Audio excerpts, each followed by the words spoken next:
안녕하세요. 이번 시간에는 전자납 기동 제어 회로 시공하기 수행평가를 알아보도록 하겠습니다.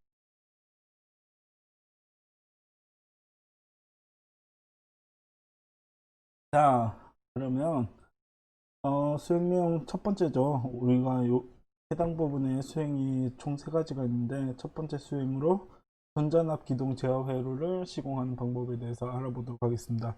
우선 재료는 제어 회로드랑 배선 재료, 뭐 전선이나 압착 단자, 저런 튜브, 그리고 배관 같은 게 필요하겠죠.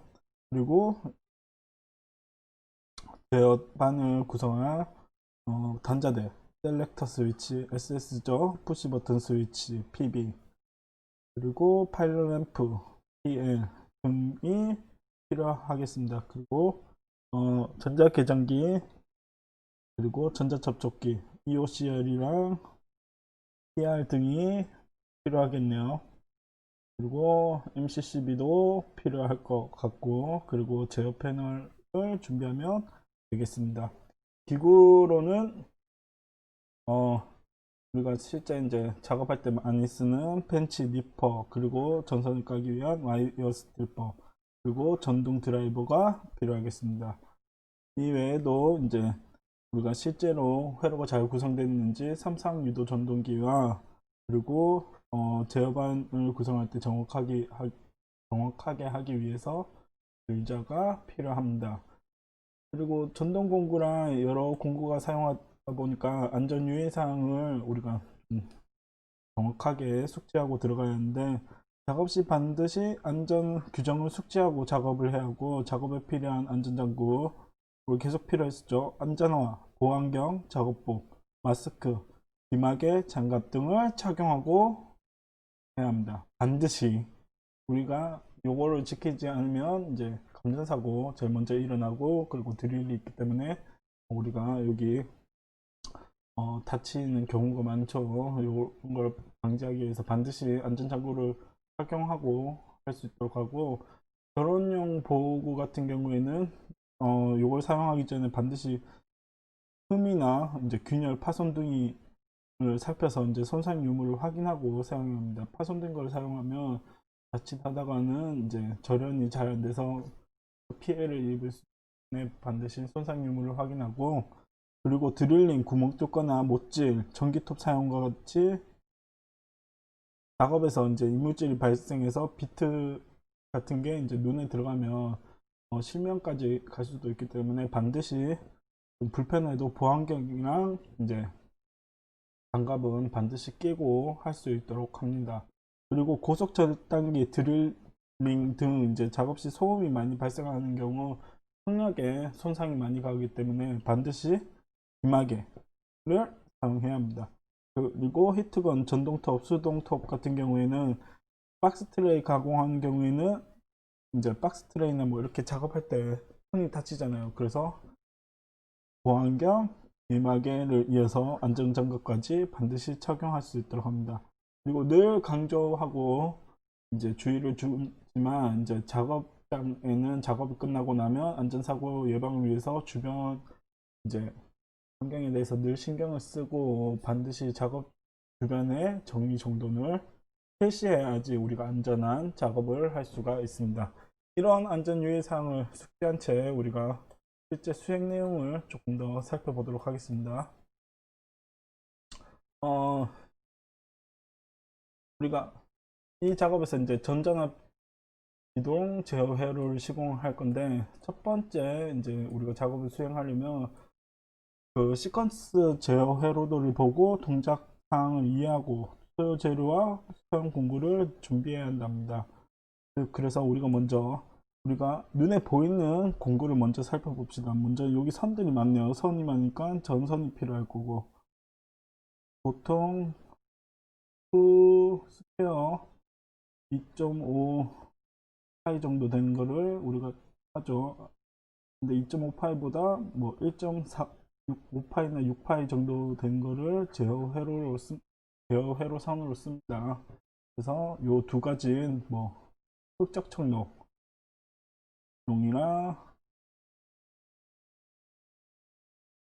그리고 노란색으로 쓰는 제어선 두 가지가 필요하겠네요. 여기 이쪽으로 들어가게 되면 제어반이 되고 제어부가 되고 이쪽에서는 주전원 회로가 되기 때문에 요 각각에 맞는 전선이 필요하고, 그리고 여기 보니까 단자대가 있네요. 단자대도 필요하겠네요.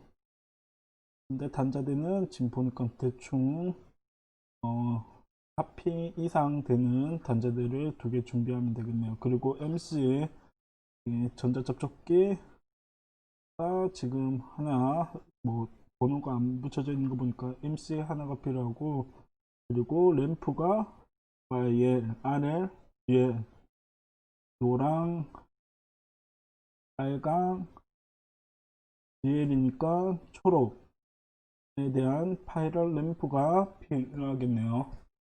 그리고 릴레이가 지금 여기 하나 들어가 있죠.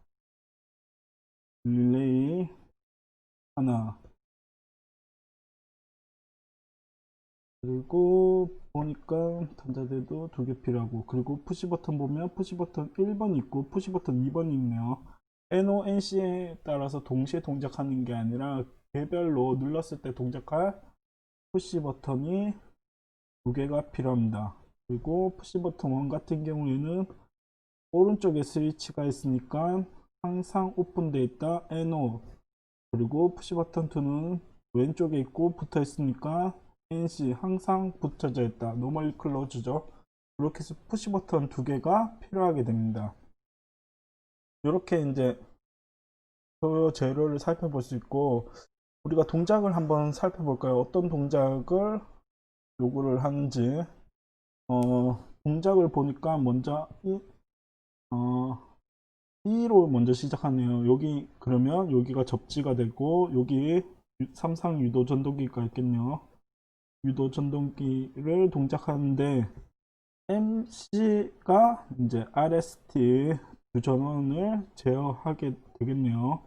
그러면 지금 평소에는 오픈, 노멀리 오픈 되어 있으니까 꺼져 있는데 MC가 켜지면, MC가 ON이 되면 이제 여기가 클로즈가 되면서 이제 스위치가 닫히겠죠. 스위치가 닫히면서 모터가 동작하는 원리네요. 그러면 여기 오른쪽에서 오른쪽 회로, 그 제어부에서 MC에 전원이 들어가게 되면 저점이 동작하면서 동작을 할 겁니다.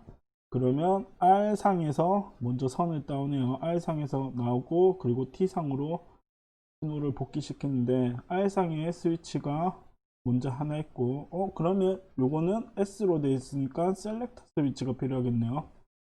셀렉터 스위치가 추가로 필요합니다. 그리고 이 셀렉터 스위치가 클로즈가 되는 순간, 즉 접점이 동작해서 이제 선이 연결되는 순간 YL, 먼저 셀렉터 스위치가 가장 밖에 있으니까 셀렉터 스위치가 오프면 동작을 아예 안 하겠네요. 동작을 안 하다가 하고, 셀렉터 스위치가 온이 되는 순간 먼저 YL이 켜지고, 그리고 아무것도 안 눌렀다고 칩시다. 아무것도 안 누르면 요, 여기도 안 누르겠네요.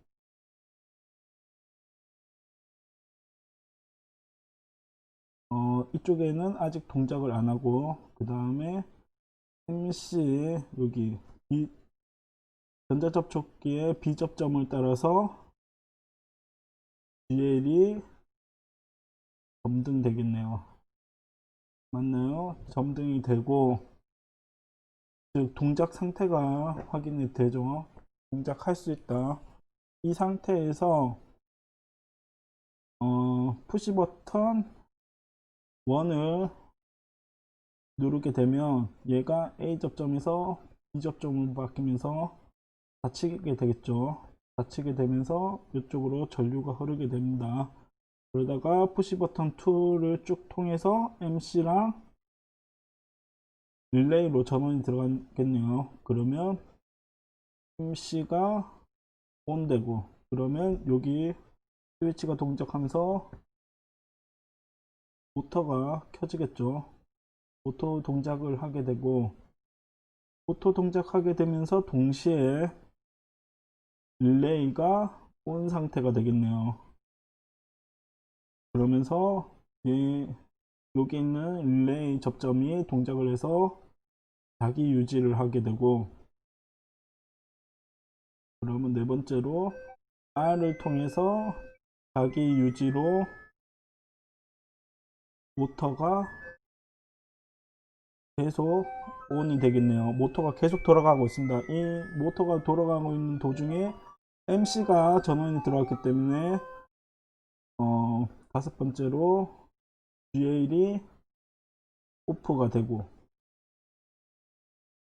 그리고 MC A 접점이 동작을 하면서 전류가 이쪽으로 흐릅니다. 그리고 RL이 ON 되겠네요. 즉 모터가 돌아가는 경우에는 계속 레드 램프, 빨간 램프가 불이 켜지게 됩니다. 그러다가 푸시 버튼 2가 있네요. 이걸 좀 지웁시다. 푸시 버튼 2로 이제 전원을 끌어주게 되면 릴레이 쪽으로 들어오는 전원도 차단이 되고, 푸시 버튼을 누르든 말든 전원이 차단이 되기 때문에 MC가 꺼지고 릴레이도 꺼져서 자기 유지가 안 되게 됩니다. 그러면 먼저 MC가 꺼지기 때문에 전자접촉기를 통해서 들어가던 모터 전원의 전력은 공급이 차단이 되고, 모터도 동작을 안 하게 되겠죠. 모터가 동작을 안 하는 것과 동시에 MC 접점이 바뀌면서 다시 레드 램프에서 적색 그린 램프 GL로, RL에서 GL로 바뀌고 모터는 정지를 하게 되는 회로입니다. 이런 회로가 되겠네요. 이런 회로에서 이러한 기구 배치대를 보고 제어 회로 배선을 하고 동작 검사를 한답니다. 지금 보면 TB1, 2가 있으니까 여기에 두 전원 RST를 연결하겠네요. RST를 연결하고, 이 중에서 이 선은 접지로 연결하되 모터랑 연결하고, TB2에서 RST 연결해서 모터랑 연결하게 됩니다. 그리고 R선이랑 T선을 따서 여기 MC랑 연결하고, MC랑 연결해서 MC는 이제 T상까지 넣어서 이거를 다시 이쪽으로 넣어야겠네요. 그러면 여기는 따라서 바로 해야겠고, MC로 RST 선을 다 집어넣고 모터로 집어넣고, 그리고 릴레이랑 이제 연결해서 이제 실제로 동작하는지를 알아봐야겠네요. 요거에 대해서는 자세하게 하지 않고 실제 실습을 통해서 회선을 알려주도록 하겠습니다. 자, 그러면 우리가 이거를 좀 글로 된 거를 보면, 먼저 기구 배치도를 보고 기구 부착 위치를 선정하고, 베이스 결선 시 이제 접점 번호를 확인하고 결선을 해야 합니다. 우리 기능사 준비하면서 했던 내용들 있죠. 그 내용이 여기에 적혀져 있는 겁니다. 그래서 제한 내 기구 배치는 도면의 치수대로 배치하되, 치수가 불분명한 곳 있죠. 여기 앞서 여기에 보면 여기에도 치수가 적혀져 있지는 않죠. 이렇게 치수가 불분명한 곳에는 어떻게 한다? 미관을, 즉 보기 좋게 고려해서 배치하면 된답니다. 즉 이렇게 제어함만 있으면, 제어 같은 경우는 보통 상단에 단자, 외부 단자랑 연결할 단자대를 설치하고, 그리고 우리가 이야기했었죠. 팔자 모양으로 했을 때 이렇게 이 팔자에 전기 기구들을 배치해서 박아주면 됩니다. 이렇게 하고, 그리고 외부로 나가는 배관도 이렇게 팔자 모양으로 했었죠. 이렇게 팔자 모양으로 이제 보기 좋게 정리해서 배치하면 됩니다. 배선 작업을 완성하고 나면 결선의 이상 유무, 즉 선이 제대로 연결됐는지 이제 회로 시험기로 검사를 하고, 이때 회로 시험기 검사할 때 먼저 주회로 결선 상태, 즉 RSTE에 대한 선이 제대로 연결되는지 확인하면 됩니다. 그러고 나면 제회로의 결선 상태, 즉 제어부의 이제 결선 상태가 릴레이나 뭐 램프, 푸시 버튼 이런 게 제대로 연결되는지 확인하면 됩니다. 그리고 이걸 확인할 때 반드시 이제 소켓 안에도 확인을 해서 단선 유무 선이 안 보여, 눈에는 이렇게 선으로 연결되어 있는데 그 피복 안에서 끊어졌는지 안 끊어졌는지, 그리고 결선은 제대로 됐는지, 즉 선이 끊어져 있는지를 반드시 확인해서 이제 회로 시험기로 테스트하면 됩니다. 그리고 계정기의 접점 상태, 즉 차단기에 접점이 제대로 연결되어 있는지 확인해야 합니다. 뭐 차단기 MCCB가 있는데 위에는 RSTE 순으로 연결을 하고 아래쪽에는 뭐 PSR 이런 식으로 연결해 버리면 상이 바뀌어 버리기 때문에 반드시 순서에 맞게 접점을 연결하면 됩니다. 그리고 나면 기구, 즉 우리가 동작 기구죠. 전원 기구를 꽂고 동작 상태를 시험해야 합니다. 계정기를 꽂기 전에 푸시 버튼 스위치를 눌러 푸시 버튼이나 램프 안에 램프 그 등이 있죠. 그 등이 제대로 연결되는지 확인하고, 이게 기계적으로 어느 정도 동작을 하면 이제 동작 시험을 하기 전에 반드시 차단기를 오프를 넣고 그 다음에 부하를 연결한 다음 전원을 연결해야 합니다. 왜냐하면 전원이 들어가 있는 선에서 이제 부하를 연결하면 부하 변동으로 인해서 회로 전체에 손상이 갈 수도 있기 때문에 반드시 전원 넣기 전에 부하를 연결하고 그 다음에 연결하면 되겠습니다. 이렇게 이제 수행을 하면 되겠습니다. 우리가 했던 기능사 시험이랑 아주 유사하죠. 이렇게 작업을 하면 이번 전자납 기동의 제어회로 시공하는 방법이 마무리가 되겠습니다. 그럼 여기까지